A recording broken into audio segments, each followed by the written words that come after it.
நம்மளை பிடிச்சவங்க நிறைய பேர் இருக்காங்க, ஆனா புரிஞ்சுக்கிட்டவங்க எத்தனை பேர் இருக்காங்க?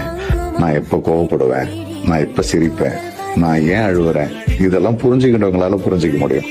பிடிச்சவங்க உங்க கூட தான் இருக்கணும்னு நினைப்பாங்க, ஆனா புரிஞ்சுக்கிட்டவங்க உங்க கூடவே இல்லைனாலும் அவங்க எங்கேயோ இருந்தாலும் எப்பவுமே உங்க கூட மனசுக்குள்ளேயே இருந்துட்டு இருப்பாங்க.